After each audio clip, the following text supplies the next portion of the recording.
क्या पढ़ रहे हैं? लोक नृत्य। मेव जाति के, आप लोगों ने पढ़े थे ग्रासिया जाति के, भील जाति के लोक नृत्य पढ़े थे ना? पढ़े थे ना? लूर, कूद, मांदल, वालर, गोर, ज्वारा, मोरिया किसके थे? अरे वाह, किसके थे? ग्रासिया। गेर, गवरी, दिवचक्की, हाथीमनमा ये किसके थे? किसके थे? भील जाति के। और घूमर किसका था? शेखावाटी का प्रसिद्ध लोक नृत्य किसका था? देखिए, मेव जाति का नृत्य, मेव एक अपने उदयपुर साइड में एक जाति है मेव, और मेव जाति के जो लोग हैं वो कितने प्रकार के नृत्य करते हैं? 2 प्रकार के। सिर्फ ये याद रखना है कितने प्रकार के करते हैं? 2। और नहीं तो इसमें ये याद रखना है कि ये लुगाई करे का आदमी करे, या इनके वाद्य यंत्र क्या है, कुछ नहीं। आपको ये याद रखना है कि रत वही नृत्य का संबंध किस जाति से है? मेव से। किसका है? मेव से। आपके सामने है कि रणबाज नृत्य का संबंध किस जाति से है? सिर्फ ये सिंपल लैंग्वेज याद रखनी है, रतवई और रणबाज, रतवई और रणबाज। दिक्कत यहां आएगी कि जो ये 4 नृत्य हैं इनमें ऊपर नीचे हो जाते हैं, मेव वाले कथोड़ी में आ जाते हैं और कथोड़ी वाले मेव में। तो आपको याद रखना कि वह वन दिख रहा ना, ये वह दिख रहा ना आपको,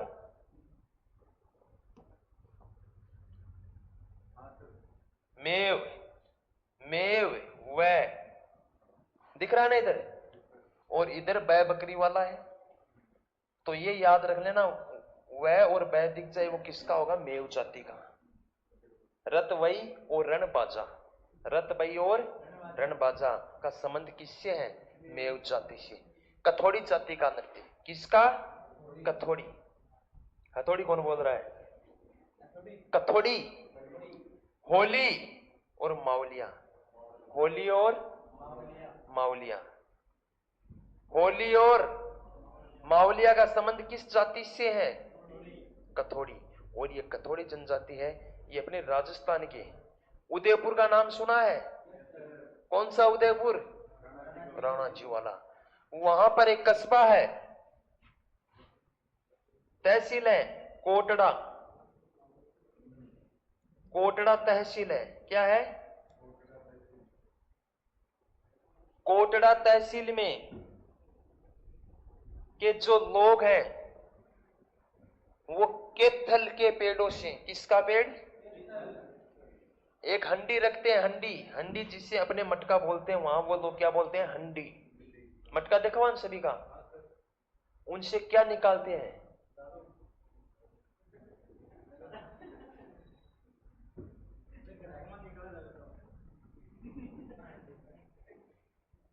इत्र का नाम सुना है? खसखस का नाम सुना है? कत्था का नाम सुना है? वो लोग कत्था निकालते हैं। और कत्था किसके लगाते हैं? पान के लगाते हैं, पान की दुकान वाले के पास रहता है। निकलेगा क्या? चले जाना तो वहां देखना। कहां जाना है? कोटड़ा तहसील। एक पेड़ होता है, उससे क्या निकाला जाता है? कत्था। कत्था निकाला जाता है। और किस जाति के लोगों द्वारा निकाला जाता है? कथोड़ी जाति के लोगों द्वारा, हंडी प्रणाली द्वारा। किस प्रणाली द्वारा? देखिए, कथोड़ी जाति के नृत्य होली मावलिया, होली और मावलिया याद रखना। कथोड़ी जाति के नृत्य होली और मावलिया। फिर सहरिया जाति के, किसके? सहरिया। झेला, सवास, इंदरपुरी, बंदर। झेला, सवास, इंदरपुरी, बंदर।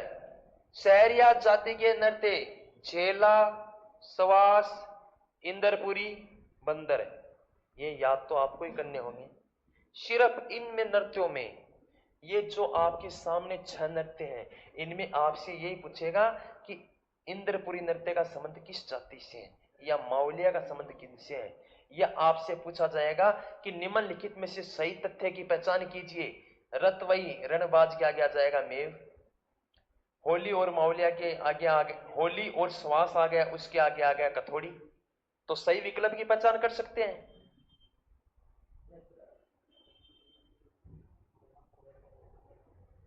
आगे अपने शेखावाटी के कुछ नृत्य बच गए थे राजस्थान की। एक था बीरबल नृत्य। कौन सा? बीरबल। तो सर्वप्रथम तो आपको याद रखना होगा कहां पे किया जाता है? अजमेर में। कहां किया जाता है? अजमेर में। कब किया जाता है? बादशाह के मेले में। बादशाह के मेले के समय, मेले के समय बादशाह की सवारी के सामने, सवारी के सामने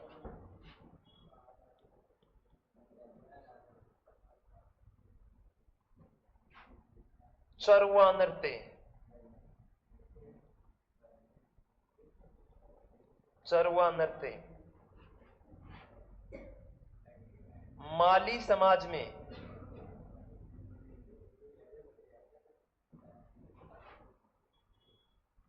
पुत्र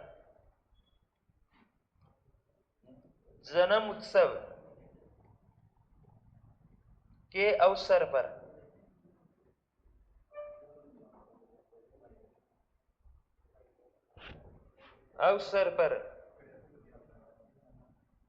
महिलाओं द्वारा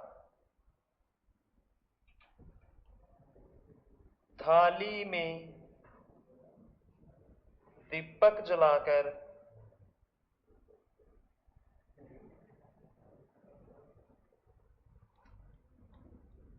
सिर के ऊपर रखकर, सिर पर रखकर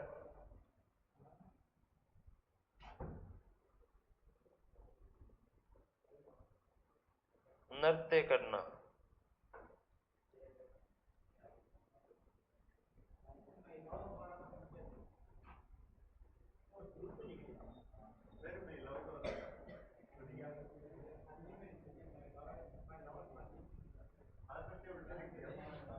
महिलाओं द्वारा नाहर नृत्य,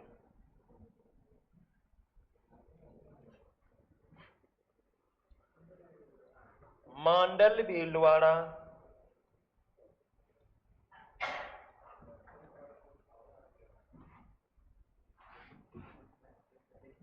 में होली के अवसर पर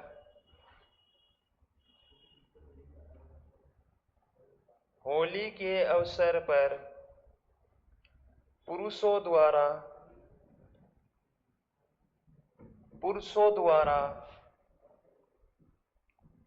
शरीर पर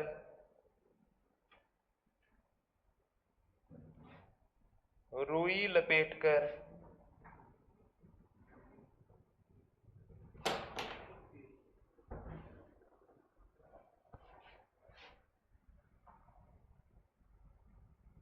किया जाता है।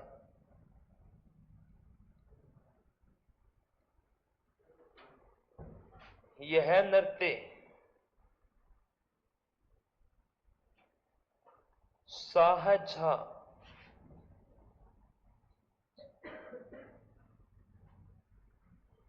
के काल में विकसित हुआ।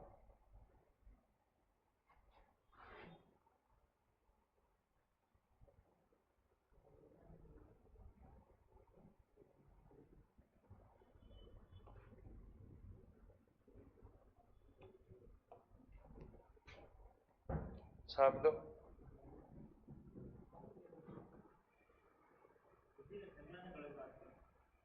शनिवार में तेरे सग ना यार, तेरे साथ मगड़। बीरबल नृत्य कौन सा है? बीरबल नृत्य। बीरबल नृत्य कहां पे किया जाता है? अजमेर में किया जाता है। कहां पे किया जाता है? अजमेर में। किया तो जमीन पे जाता है, लेकिन किस स्थान पर? कहां का है? राजस्थान के अजमेर में। बताइए तो राजस्थान का हृदय किसे कहते हैं? हृदय मतलब हार्ट।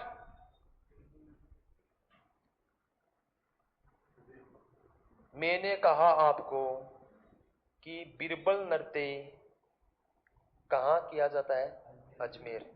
अजमेर में भी एक स्थान है किशनगढ़, लेकिन आपको याद क्या रखना है? अजमेर।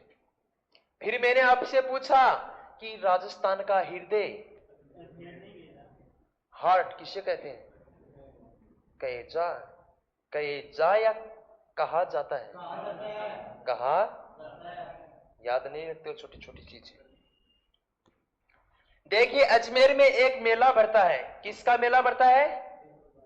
बादशाह का। बादशाह का मेला किसका भरता है? बहुत अच्छा मेला भरता है, सुनना ध्यान से। तो इसी में आपको दो क्वेश्चन याद रखने होंगे। बीरबल नृत्य कहां किया जाता है? अजमेर में। और बादशाह का मेला कहां भरता है? अजमेर में। अब देखिए जिस दिन बादशाह का मेला भरता है उस दिन सवारी निकलती है। किसकी? बादशाह की सवारी निकाली जाती है, पूरे शहर में घुमाया जाता है। जैसे अपने जयपुर में तीज महोत्सव मनाया जाता है और कजली तीज महोत्सव बूंदी में मनाया जाता है। गणगौर महोत्सव कहां मनाया जाता है? जयपुर में। तो जो गणगौर होती है उस गणगौर की प्रतिमा की सवारी निकाली जाती है पूरे जयपुर में। सुना है क्या ऐसा? सुना है क्या किसी ने?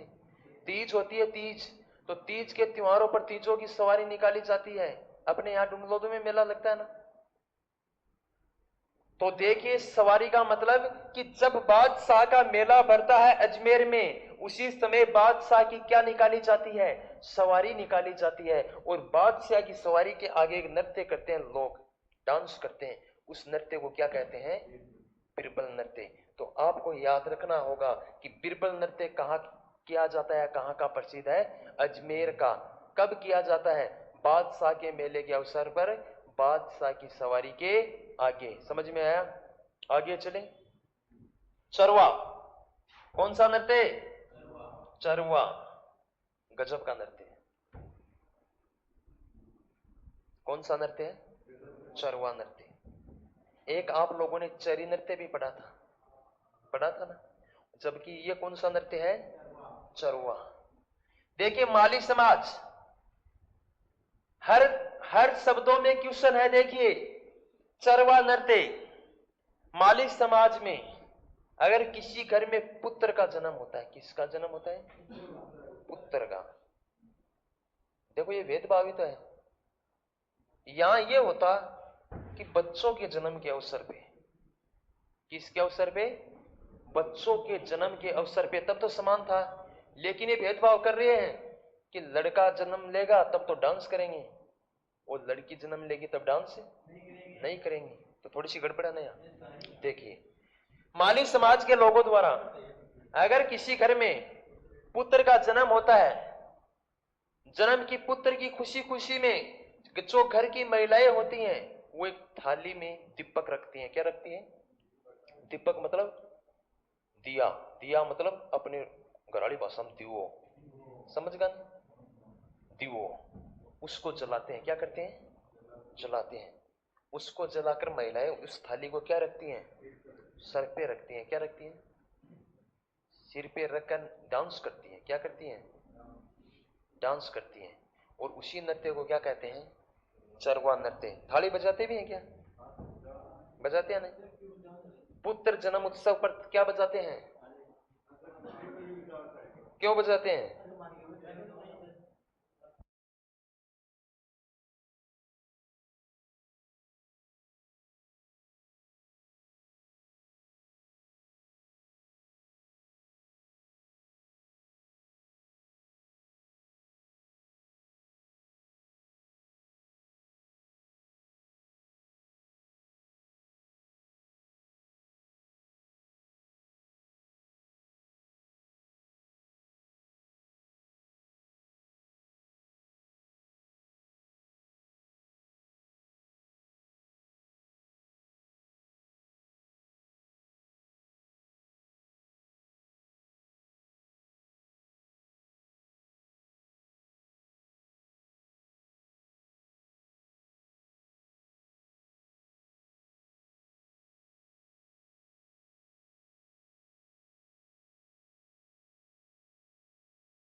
पढ़ी, सुनेड़ी नहीं की बात।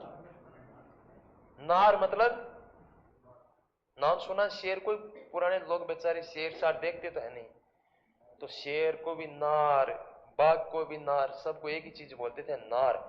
और गांव में जो बदमाशी करने वाला छोरो होता है में नार ही बोलता, समझ गए। देखिए नाहार नृत्य, कौन सा नृत्य है? नाहार। मांडलगढ़ भीलवाड़ा, मांडल भीलवाड़ा, मांडलगढ़ का नाम सुना है क्या? भीलवाड़ा में एक स्थान है जिसका नाम है मांडलगढ़। कौन सा है? और इसे सोरठ में मांडल कहते हैं। क्या कहते हैं? मांडल। बुकों में भी आपको मांडल नहीं मिलेगा। हाँ, अब देखिए मांडल भीलवाड़ा में होली के समय, किस अवसर पे? होली के समय अपने जो शेखावाटी के लोग हैं वो होली के अवसर पर डफ, चंग, गिंदड़ नृत्य करते हैं, सुना है ना नाम। जबकि मांडल भीलवाड़ा में होली के समय वहां के पुरुषों द्वारा, वहां के लोगों द्वारा एक नृत्य किया जाता है जिसे कहते हैं नार नृत्य। और वो नार नृत्य कैसे करेंगे? क्यों? नार तो बनना पड़ेगा बन भाई, बिना नार नृत्य जागोगी, आकृति थोड़ी बहुत तो बनानी पड़ेगी। तो ये लोग क्या करते हैं कि अपने शरीर के ऊपर रुई, रुई देखी हुई है ना, कपास सभी ने देखी है ना, उस कपास को लपेटते हैं। और किस प्रकार लपेटते हैं कि वो नार के शेप में आकृति बनाते हैं। किसके शेप में? नार के रूप में। तो शरीर पर पुरुषों द्वारा रुई लपेटकर एक नृत्य किया जाता है, उसे क्या कहते हैं? नार नृत्य। क्या कहते हैं? नाहार नृत्य कहां पे किया जाता है? मांडल भीलवाड़ा। कहां किया जाता है? मांडल भीलवाड़ा। किनके द्वारा किया जाता है? पुरुषों द्वारा। किसके द्वारा? शरीर पे रुई लपेटकर, शरीर पे रुई लपेटकर ये लोग नृत्य करते हैं, उसे क्या कहते हैं? नाहार नृत्य।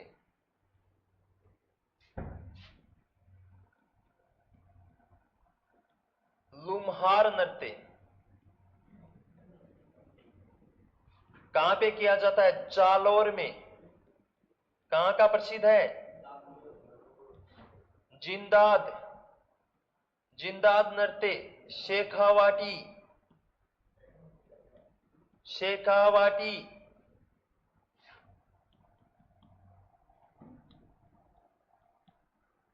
लांगूरिया लोक नृत्य,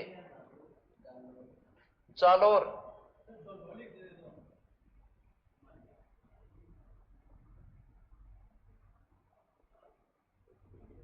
जालोर लांगूरिया लोक नृत्य, यह नृत्य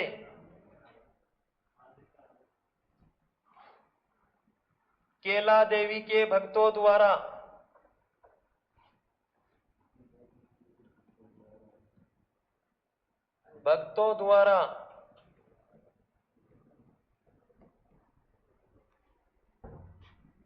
घुटनों के बल बैठकर, घुटनों के बल बैठकर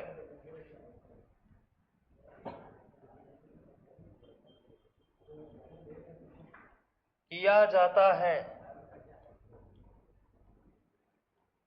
अतः उसे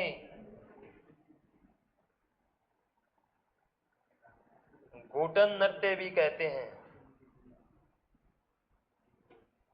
घुटन नृत्य भी कहते हैं।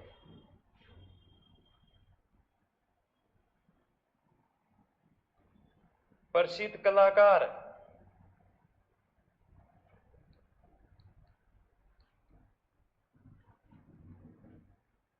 बाड़ी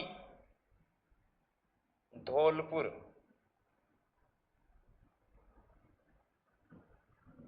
के नारायण वेगनिया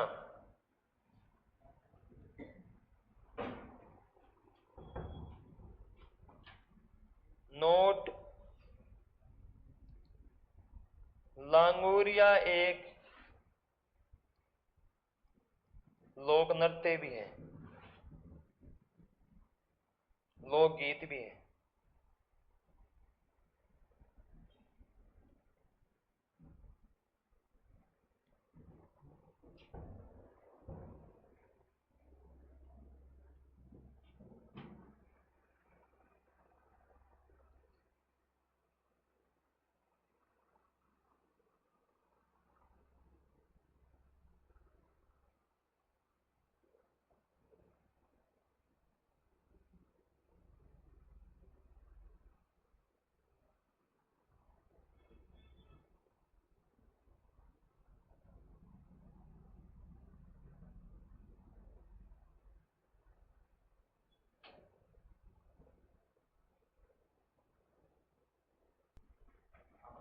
अरे भाई मैं तो करा नहीं आवा।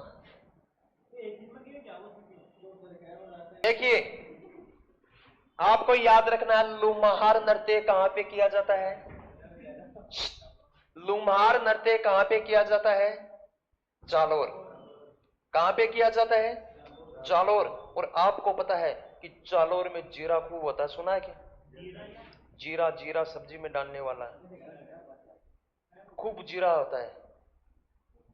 देखिए जिंदाद, जिंदाद नृत्य कहां का प्रसिद्ध है? शेखावाटी का, अपने शेखावाटी का। लांगुरिया लोक नृत्य वेरी वेरी इंपॉर्टेंट।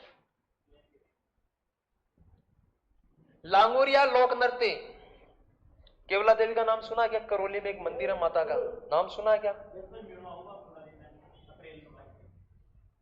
नाम सुना ने?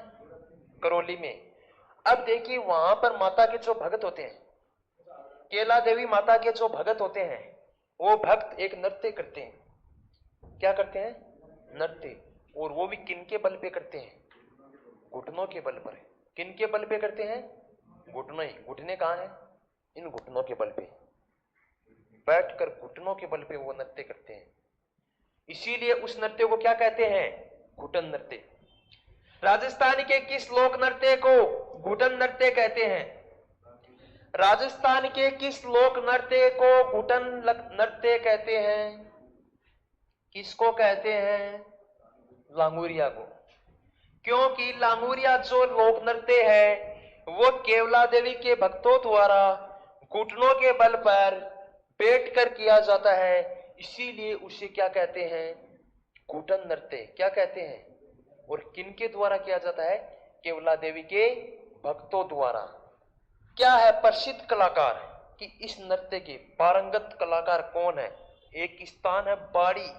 कौन सा स्थान है? बाड़ी।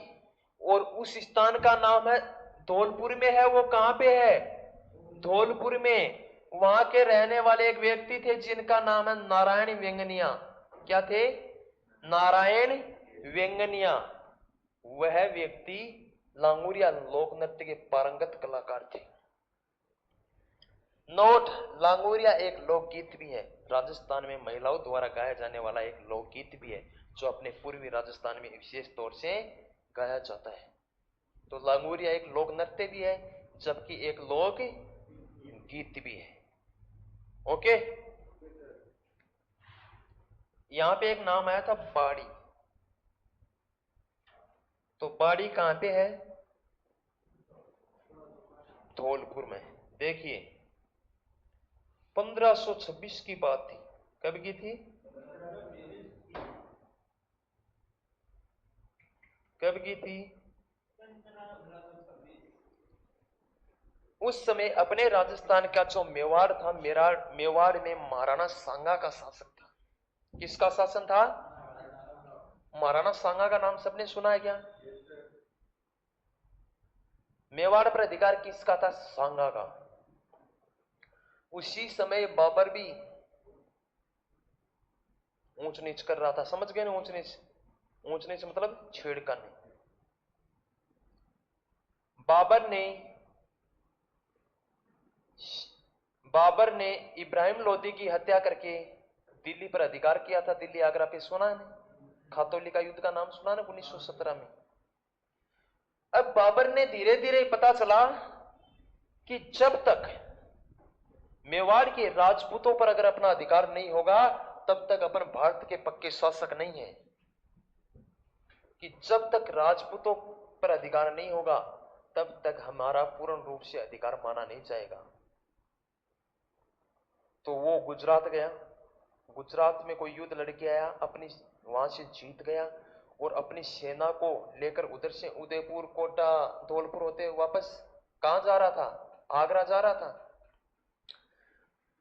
बाड़ी के नीचे, बाड़ी के पास वहां पर राणा सांगा की सेना मिल गई। क्या मिल गई? अब बाबर के मन में ख्याल आया कि इनको भी पछाड़ दो, मौका है, इनको भी पछाड़ दो। हुआ क्या? दोनों के मध्य युद्ध हो गया 1526 को, फरवरी 1526 में मुगलों और सांगा के मध्य दोनों में भयंकर युद्ध होता है। युद्ध का परिणाम क्या हुआ बताओ? राणा सांगा अपने राजपूत कभी हारने वाले नहीं थे, लेकिन उन लोगों ने शराब ने हरा दिया। देखिए, मुगलों को राजपूत सेना ने, राणा सांगा की सेना ने बुरी तरह हरा दिया। कैसे हरा? भयंकर हरा दिया। किस युद्ध में? बाड़ी के युद्ध में। अब मेरे को आप ये बताओ, कोई भी व्यक्ति अपनी हार स्वीकार करके बैठ सकता है क्या? आप रास्ते रास्ते जा रहे हो, किसी ने आपको गाली दे दी तो अपन सुन सकते हैं क्या? नहीं सुन सकते ना। समझदार बच्चा है। देखिए, तो कोई भी व्यक्ति अपनी हार को स्वीकार कर सकता है क्या बताओ? अपनी हार को स्वीकार करके बैठ सकता है क्या? नहीं बैठेगा ना। तो बाबर के भी मन में ख्याल आया कि चाहे कुछ भी हो जाए, लेकिन इस सांगा को एक बार हराना है। किसको हराना है? इस सांगा को। अब बाबर ने अपनी सेनापति को कहा कि आप लोग तैयार हो जाइए और अपने को राणा सांगा पे आक्रमण करना है, मेवाड़ पे अधिकार करना है।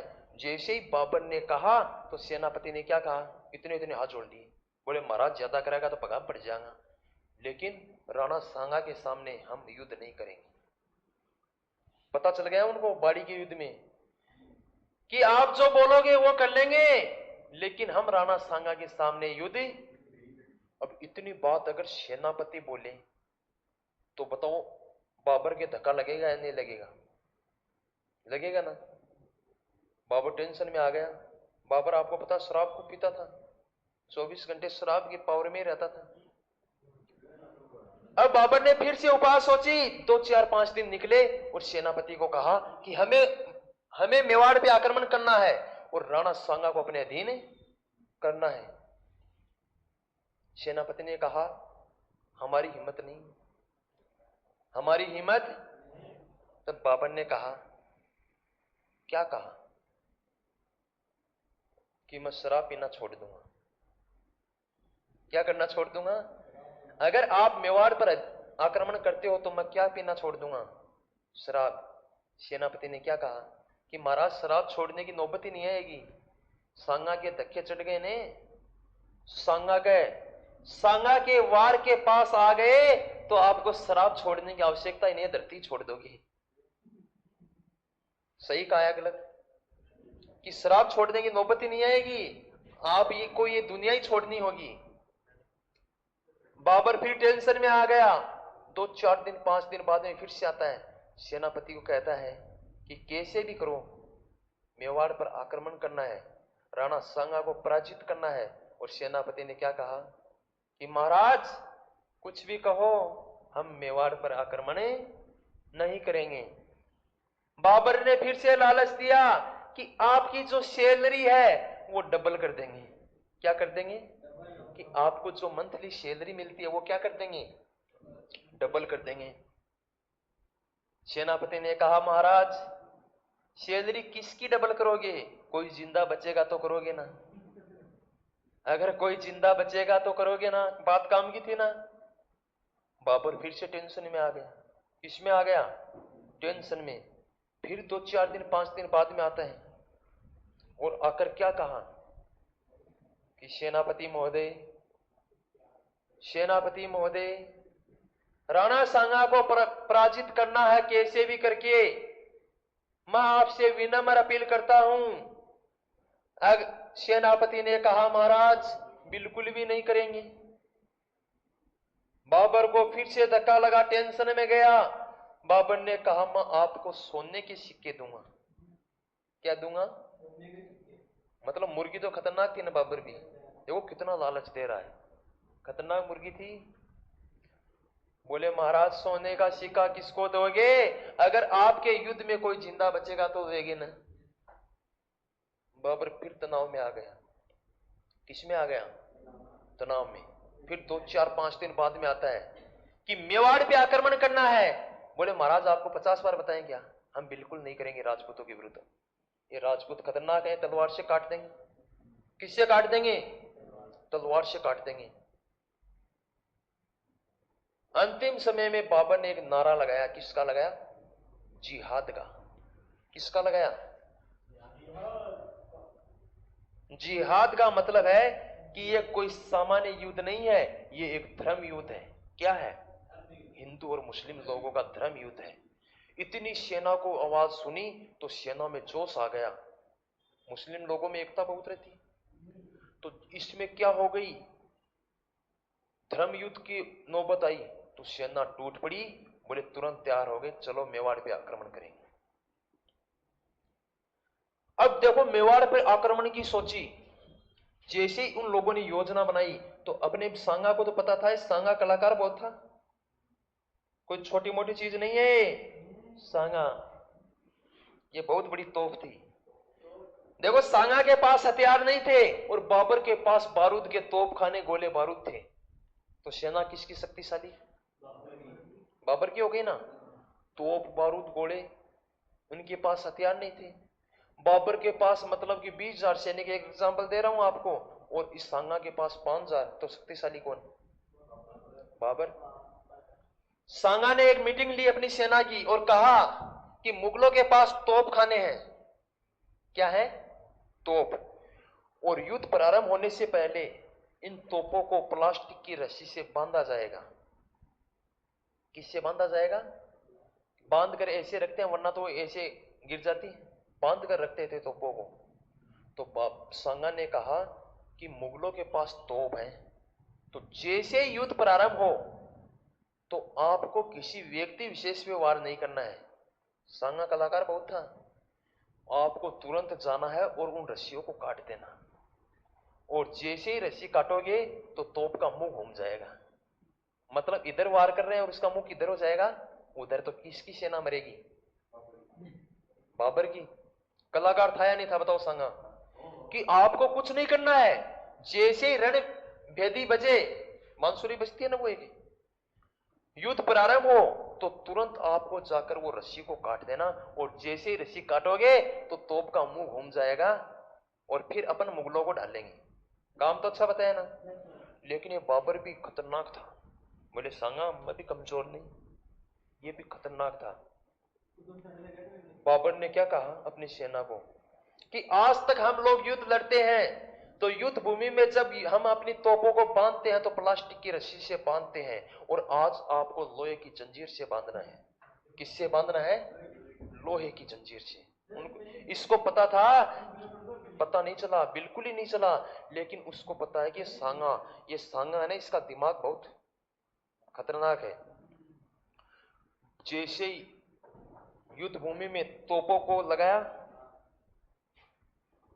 युद्ध रणभेदी बजी, युद्ध प्रारंभ हुआ, बाबर की सेना रस्सी काटने में लग गई। अब बताओ चैन कटेगी या लोहे की जंजीर? आप गांव भैंस की सांकड़ में काट दें क्या पाया? अब देखिए वो लोग तो लग गए उस जंजीर को काटने में, और मुगलों ने चेप दिया काम। तो ये बाड़ी वही है जहां पर सांगा और मुगलों के मध्य युद्ध हुआ था। आगे देखिए,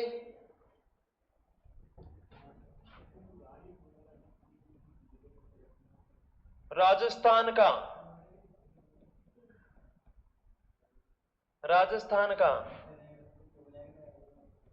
शास्त्रीय नृत्य,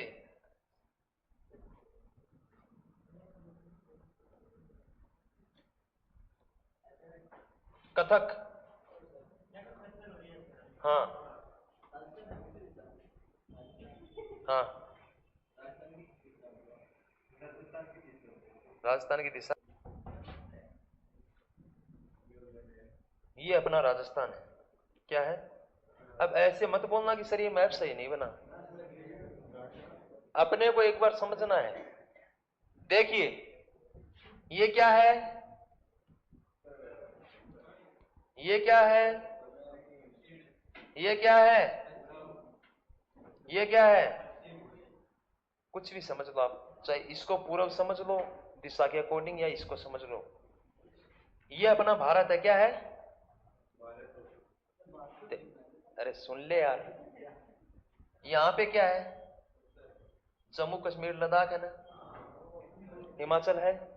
यहां पे क्या है? और यहां पे क्या है? राजस्थान। देखिए, ग्लोब की दृष्टि से ये काम तो जियोग्राफी वाले का है, उनसे पूछ लेना, लेकिन आपने पूछ लिया तो मेरा बताने का कर्तव्य है। देखिए, राजस्थान भारत के उत्तर पश्चिम, ये क्या है, कौन सी दिशा है? उत्तर। यहां भी उत्तर है नहीं, किस दिशा में है? देखिए इधर है ना राजस्थान, इस मैप में, भारत का मैप देखना, और मैप में उत्तर दिशा में है, और उसका इधर आधा किनारा किस में है? पश्चिम में।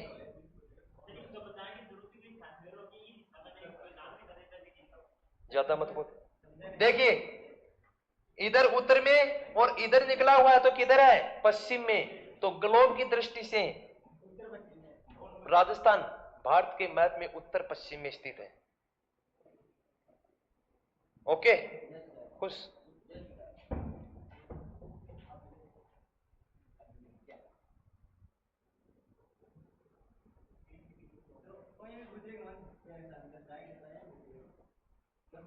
देशांतर अक्षांतर 180 360 और विस्तार से उनसे पूछ लेना। देखिए राजस्थान का शास्त्रीय नृत्य कौन सा है? कथक। संपूर्ण उत्तर भारत का,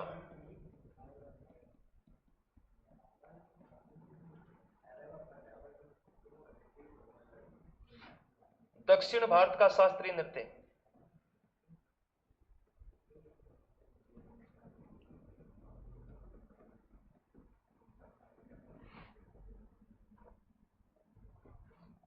कथकली नाम सुना है क्या? नोट।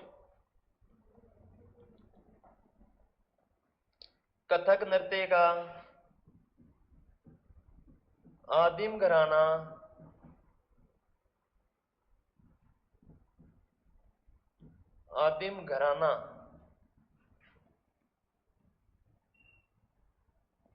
जयपुर।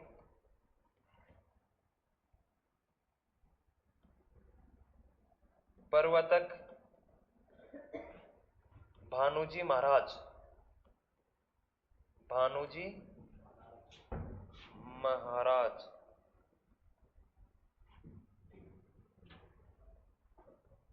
महाराज। मुस्लिम घराना, मुस्लिम घराना लखनऊ।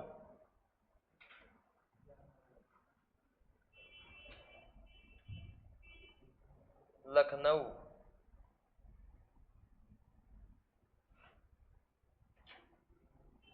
प्रवर्तक बिरजू महाराज।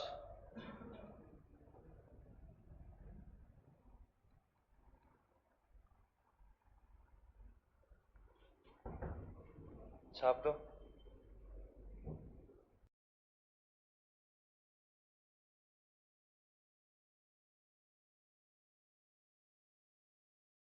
देखिए राजस्थान का शास्त्रीय नृत्य, किसका? शास्त्रीय नृत्य। और वो नृत्य कौन सा? कथक। सिर्फ दो ही लाइन याद रखनी है कि राजस्थान का शास्त्रीय नृत्य कौन सा है? कथक। याद हो जाएगा। फिर आपको लिखा है कि संपूर्ण उत्तर भारत का, संपूर्ण उत्तर भारत का, किसका? आपको मैंने अभी बताया था कि राजस्थान भारत के उत्तर पश्चिम में स्थित है, तो राजस्थान का अगर कथक है तो संपूर्ण उत्तर भारत का कौन सा नृत्य है? शास्त्रीय नृत्य। राजस्थान का शास्त्रीय नृत्य कथक। आपसे पूछा जाए कि संपूर्ण उत्तर भारत का मतलब ग्लोब के उत्तरी दिशा में जो राज्य हैं उनका शास्त्रीय नृत्य कौन सा है? कथक। जबकि साउथ, दक्षिण भारत का कथक कली, इसके आगे नाम जोड़ देना कली। कली क्या जोड़ दोगे? कली, तो क्या हो जाएगा? कथकली। फिर देखो ये इसका पुराना घराना कौन सा था? जयपुर। जबकि मुस्लिम घराना लखनऊ। जयपुर घराना के जो प्रवर्तक है उसका नाम था भानुजी महाराज, और मुस्लिम घराना क्या था, बिरजू महाराज। लेकिन आपको तो ये तीन ही चीज याद रखनी है, नीचे वाले की झोड़ में मत जाना।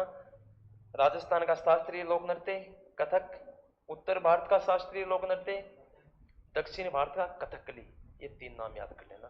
बेड़ा पार ही था, काम फिट है फिर। अब सुनो मेरी बात, हिस्ट्री का टॉपिक पढ़ाएं या फिर पॉलिटिकल का कल?